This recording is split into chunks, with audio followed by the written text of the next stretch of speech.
Hi there. Are you going through a breakup?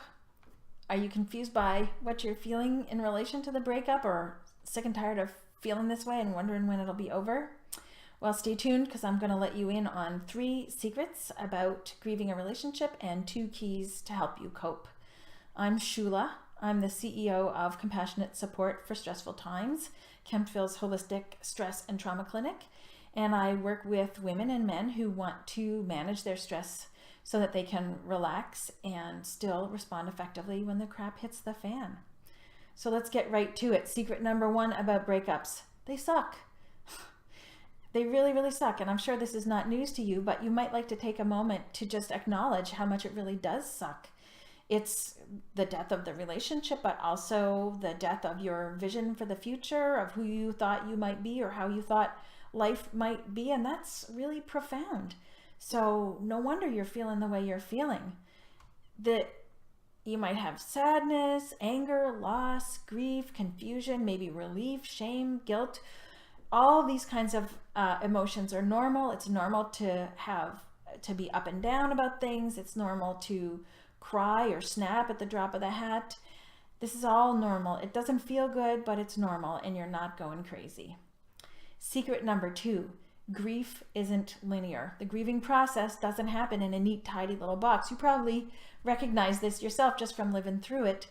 But, often people who are going through losses, they Google stuff and come up with, they see the 7 stages of grief. And I just want to let you know in on a secret about that.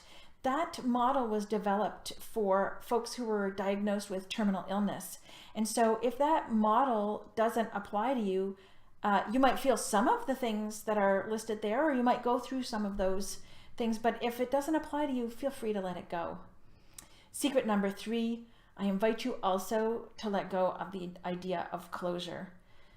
The mind's job is to think and plan, to try and solve problems and answer questions so that you don't have to feel what you're feeling. You don't have to feel those sad, confused, desperate, angry feelings.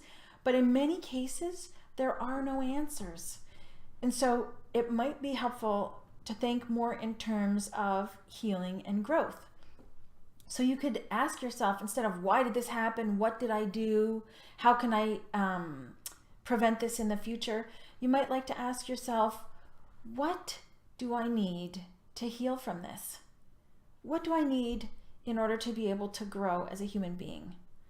And once you've identified what you need, then you can take action on these things. And that, taking action, having a plan and taking action can feel like moving on.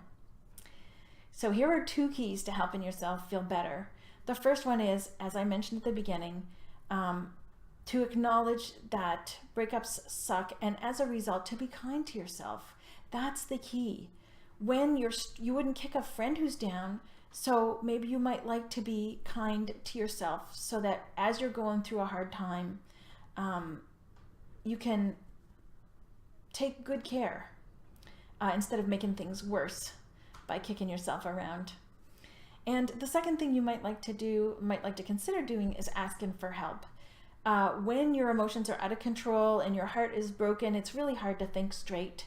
This is actually how human brains work. When the emotions are high, the rational thinking part of the mind doesn't work real well. And so even if it's just to have somebody to sit beside you while you figure things out, the logistical details of what do you need to do in order to get your affairs in order and take the next logical steps, it can just help to have somebody there. And you might like to also consider asking for help with the emotions. You might have a lot you want to say, a lot you are feeling, and it's good to have a place to be able to put that.